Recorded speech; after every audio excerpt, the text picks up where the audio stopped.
నన్నెంతగానో కరుణించెను. నా యేసుడు నా పాపము నా శాపము తొలగించెను, నన్ను కరుణించెను, నన్నెంతగానో ప్రేమించెను, నన్నెంతగానో కరుణించెను.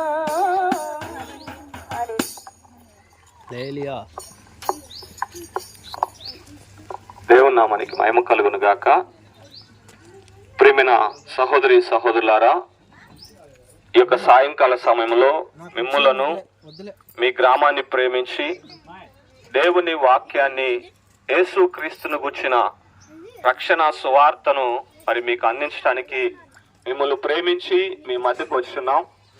కొన్ని నిమిషాలు శ్రద్ధగా దేవుని వాక్యాన్ని వింటారని మరి ఆలకిస్తారని మనస్ఫూర్తిగా మరి మాట్లాడుతుండగా దేవుని మాటలు కొన్ని విషయాలు శ్రద్ధగా వినవలసిందిగా ప్రభు పేట తెలియజేస్తున్నాం. దేవుని వాక్యం చెబుతుంది, చూడండి, ఏ భేదము లేదు, అందరూ పాపము చేసి దేవుడు అనుగ్రహించు మహిమను పొందలేకపోతున్నారు. అదే దేవుని వాక్యం తెలియజేస్తుంది, నీతివంతుడు ఒక్కడునూ లేడు, అందరూ పాపం చేసి దేవుని నుండి తొలగిపోయారని దేవుని వాక్యం తెలియజేస్తుంది. ఇంతకీ భూమి మీద మనుషులు ఎవరైనా నీతివంతులు ఉన్నారా, పరిశుద్ధులు ఉన్నారా అని చూస్తే ఎవరు లేరు. అయితే యేసు క్రీస్తు ప్రభువారు జీవిస్తున్న దినాల్లో, యేసు క్రీస్తు ప్రభువారు చేస్తున్న పరిచర్యలో చూడండి ప్రేమైన వాళ్ళరా, ఒక పాపాత్మురాలైన స్త్రీ యేసయ్య చెంతకు తేబడ్డది. ఒక స్త్రీ ఒక పరాయి పురుషునితో మరి సాంగత్యములో ఉన్నప్పుడు ఆ ఊరు వారందరూ కూడా పట్టుకొని ఆ స్త్రీని యేసయ్య ఎదుట తెచ్చిపెట్టారు.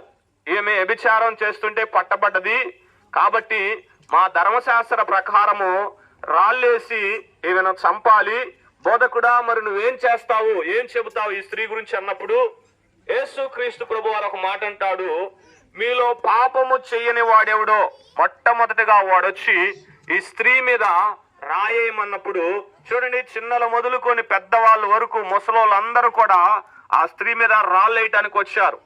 ఒకరి తర్వాత ఒకరు చూసుకుంటూ మీలో పాపము చేయని వాడెవడో మొట్టమొదటిగా ఈ మీద రాయేయమన్నప్పుడు ప్రేమిన వాళ్ళందరూ చూస్తే మనిషి అన్నాక ప్రతి ఒక్కడు కూడా ఏదో ఒక పాపంలో పట్టబడ్డాడు కాబట్టి తెచ్చిన రాళ్ళు అక్కడే పడేసి వాళ్ళందరూ వెళ్ళిపోయారు. వెళ్ళిపోయినప్పుడు ఆ పాపాత్మురాలైన స్త్రీ, వ్యభిచారం చేస్తున్న స్త్రీ యేసు ప్రభు దగ్గర ఉంటుంది. యేసు ప్రభు అంటారు, అమ్మా ఎవరైనా నీకేమన్నా చేశారంటే లేదు ప్రభువా, వాళ్ళు నాకు ఎలాంటి హాని చేయలేదన్నప్పుడు యేసు ప్రభు అంటాడు, నేను కూడా నిన్ను శిక్షించను కానీ నువ్వు తిరిగి వెళ్ళి పాపము చేయకుండా పరిశుద్ధంగా బ్రతుకు. యేసు అంటే ప్రేమిన వాళ్ళరా రక్షకుడు. ఎవరికి రక్షకుడు అంటే పాపులకు రక్షకుడు. యేసు అనే పేరుకు అర్థము రక్షకుడు. నశించిన దానిని వెదకి రక్షించడానికి యేసు క్రీస్తు ప్రభువారు ఈ లోకానికి వచ్చారు. పాపులను రక్షించడానికి వచ్చారు. యేసు క్రీస్తు ప్రభువారు చెప్పారు, నేను నీతివంతులను పిలవరాలేదు గాని పాపులను పిలవచ్చును. నేను చూడండి ప్రేమ వల్ల ఆరోగ్యం గల వారి కోసం రాలేదు కానీ నేను ఎవరి కోసం వచ్చానంటే రోగుల కోసం వచ్చాను. ఆనాడు యేసు క్రీస్తు ప్రభువారు జీవిస్తున్న కాలంలో ఎంతో మంది రోగాలు పట్టిన వారు వచ్చారు. ఎన్నో రోగాలను యేసయ్య స్వస్థపరిచారు. గుడ్డి వారికి ఆయన కళ్ళిచ్చారు, మోగవారికి ఆయన నోరిచ్చారు, చెవిటి వారికి ఆయన వినికిడిచ్చారు, కుంటి వారికి ఆయన కాలిచ్చాడు. పక్ష రోగులను యేసయ్య స్వస్థపరిచారు. దురాత్మలు పట్టిన వారిని యేసయ్య దురాత్మల నుండి విడుదల చేశాడు. ఎన్నో సమస్యల నుండి వచ్చిన వారందరికీ కూడా స్వస్థపరుచు శక్తి యేసుకుండెను. చనిపోయిన వారిని యేసు క్రీస్తు ప్రభువారు బ్రతికించెను అని దేవుని వాక్యం తెలియజేస్తుంది. కాబట్టి ప్రేమైన వాళ్ళరా, ఈ యొక్క సాయంకాల సమయంలో మిమ్మల్ని ప్రేమించి చెబుతున్నాము, యేసు క్రీస్తు ప్రభువారు ఎందుకు వచ్చారంటే పాపులను రక్షించడానికి, నశించిన దాన్ని వెదకి రక్షించడానికి యేసు క్రీస్తు ప్రభువారు వచ్చారు. అదే వాక్యం చెబుతుంది, దేవుడు లోకమును ఎంతగానో ప్రేమించెను కాగా తన అద్వితీయ కుమారుని విశ్వసించిన వారు నశింపక నిత్య జీవం పొందినట్లు ఆయనను అనుగ్రహించెను. ఎవరైతే యేసు క్రీస్తు ప్రభువారిని దేవుడుగాను ప్రభువుగాను రక్షకుడుగాను అంగీకరిస్తారో దేవుడు అంటున్నాడు, మీ పాపములన్నీ కూడా నేను క్షమిస్తా. చూడండి, ఎడ్ల రక్తం యొక్కయు గొర్రెల రక్తం యొక్కయు పాపము పోదు కానీ చూడండి, మనిషి చేసే ధర్మ కార్యాల వల్ల కానీ, పుణ్యకార్యాల వల్ల కానీ, మనుషులు చేసే ఎలాంటి ధర్మ కార్యాల వల్ల పాపము పోదు. దేవుని వాక్యం తెలియజేస్తుంది, ఎండి బంగారముల చేత మీరు రక్షింపబడలేదు గాని అమూల్యమును నిష్కలంకమును గొర్రెపిల్ల వంటి క్రీస్తు రక్తము చేత మీరు కడగబడ్డారని దేవుని వాక్యం తెలియజేస్తుంది. యేసు క్రీస్తు ప్రభువారు పాపుల కొరకు ప్రాణం పెట్టడానికి వచ్చారు. యేసు క్రీస్తు ప్రభువారు ఆయన కలువరి శిలువలో 2025 సంవత్సరాల క్రితము, చూడండి ప్రేమిని వలన, దేశానికి ప్రపంచానికి నడిబొడ్డుగా ఉన్న యెరూషలేములో ఆయన సిలువేసి ప్రాణం అర్పించున్నారు. ఆయన సమాధి చేయబడ్డారు. ఆయన 3వ దినాన తిరిగి లేచి ఉన్నాడు. ఆయన సజీవుడై ఉన్నాడు. కాబట్టి నా యొద్దకు వచ్చి వారిని నేను ఎంత మాత్రము త్రోసివేనని దేవుని వాక్యం తెలియజేస్తుంది. ప్రభువా, నేను పాపిని, నన్ను క్షమించు. నా పాపాల కొరకు 2025 సంవత్సరాల క్రితము నీవు ఈ లోకానికి వచ్చి నా కోసం నువ్వు చనిపోయి సమాధి చేయబడి 3వ దినాన తిరిగి లేచావని నేను నమ్ముచున్నాను. ప్రభువా, నన్ను నీ కుమారునిగా, నీ కుమార్తెగా స్వీకరించు ప్రభు అని ఎవరైతే ప్రార్థన చేస్తారో, దేవుడు తన బిడ్డలను కుమారులుగాను కుమార్తెలుగాను స్వీకరించడానికి ఇష్టపడుతున్నాడు. నా యొద్దకు వచ్చి వారిని నేను ఎంత మాత్రము త్రోసివేనంటున్నాడు. కాబట్టి ప్రేమైన వాళ్ళరా, ఈ లోకంలో మనం బ్రతికేది మహా అయితే 60 సంవత్సరాలు బతుకుతాం, లేదా 70 సంవత్సరాలు బతుకుతాం, ఇంకా ఆయుష్ ఉంటే 80 సంవత్సరాలు బ్రతుకుతాం. చూడండి, మనం ఎప్పుడైనా ఈ మట్టిలో కలిసిపోవాల్సిందే. మనం ఎక్కడి నుంచి వచ్చినవో అక్కడికి మనం వెళ్ళవలసిన వారమే. ఇక్కడ మేడ మిద్దెలో ఎలాంటివి కట్టుకున్నా, ఎలాంటి తిండి తిన్నా, ఎలాంటి బట్టలు కట్టుకున్నా, ఎలాంటి బంగ్లాల్లో మనం జీవిస్తున్నా, మనం అందరం కూడా ఒక రోజు మట్టికి పోవాల్సిందే, మన్నైపోవాల్సిందే. అయితే మనం పోయేది నరకానికి పోతున్నావా, పరలోకానికి పోతున్నావు అంటే అందరూ అంటారు, జీవితకాలం అంతా పాపం చేసి చనిపోయేటప్పుడు నువ్వు ఎక్కడికి వెళ్ళాలనుకుంటున్నావు అంటే వాళ్ళు చెప్పే మాట ఏంటంటే, నేను పరలోకానికి వెళ్ళాలనుకుంటున్నాను అంటారు. కానీ ఈ లోకంలో పాపం చేస్తూ మనం బ్రతికితే పరలోకానికి వెళ్ళాం. మనం చనిపోతే నరకానికి వెళ్తాం. మనం పరలోకానికి వెళ్ళాలంటే ఒకటే ఒక మార్గం, ఆయనే ప్రభు అయిన యేసు క్రీస్తు.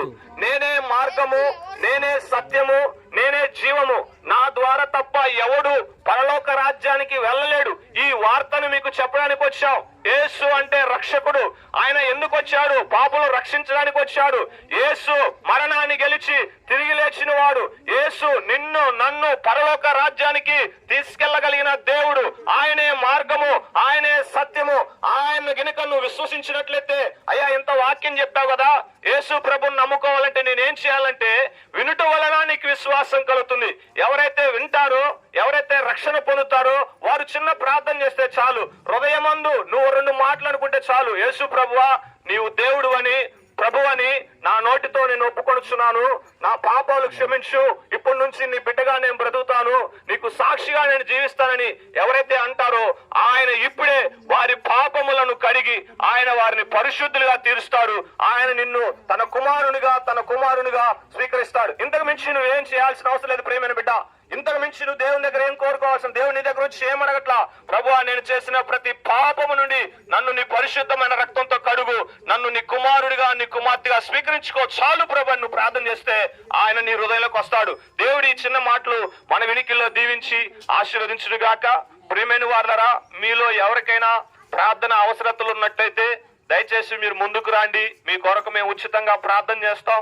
మీరు అనారోగ్యంతో ఉన్నా, మీ పిల్లలు చదువుకుంటున్నా, మీ యొక్క పొలము దుక్కిడి, మీ యొక్క పంట పొలాలు బాగుండాలన్నా, మీ కుటుంబంలో సమాధానం శాంతి ఉండాలన్నా, మీకు అప్పులు పోవాలన్నా మేము ఉచితంగానే ప్రార్థన చేస్తాం. ఎవరికైనా ఎలాంటి రూపాయి ఆశించాం. ఉచితంగానే సువార్త ప్రకటించడానికి వచ్చాం. సువార్త ప్రకటించకపోతే మాకు శ్రమ, దేవుడు పెట్టిన భారం ఇది. కాబట్టి ఇదే మా యొక్క జీతం. కాబట్టి ప్రార్థన అవసరం ముందుకు రండి, మీకోసం ప్రార్థన చేస్తాం. చిన్న ప్రార్థన చేద్దాం. పరిశుద్ధుడా, మహాగణుడా, నీకు స్తోత్రాలు. ఇదిగో తండ్రి, ఈ యొక్క సాయంకాల సమయంలో ప్రభువా ఈ తాళపల్లి అడ్డ రోడ్లో తండ్రి మీ ప్రియుల బిడ్డలను ప్రేమించి ఈ ప్రాంతంలో తండ్రి చక్కటి సువార్తను అందించుటకు మంచి సమయానుకూలమును మీరు ఇచ్చినందుకు దేవా స్తోత్రాలు. మైక్ శబ్దము ద్వారా ప్రభా ఎంతో మంది నాయనా మీ సహోదరులు వింటూ ఉన్నారు తండ్రి. ఎంతో మంది వాక్యం వింటూ వచ్చారు తండ్రి. యేసే నిజమైన రక్షకుడని, యేసే నిజమైన ప్రభువు అని గుర్తెరగటానికి ప్రభువా మీరు సహాయం చేసినందుకు వందనాలు చెల్లిస్తున్నాం నాయన. ఎత్తబడిన వాక్యము మీ బిడ్డలు స్వీకరించే హృదయాన్ని దయచేయి అయా. దుష్టుడు ఎత్తుకొని పోకుండా సహాయం చేయి. ఈ వాక్యం 30 60 100 ఫలింప చేయమని ప్రార్థిస్తున్నాం దేవా. నీ యొక్క గుడ్డ తగలంగానే స్వస్థత దొరికింది ప్రభువా. అయ్యా ఇదిగో నీ ప్రభావం వెళ్ళగానే అనేకులు స్వస్థత పొందారు నాయన.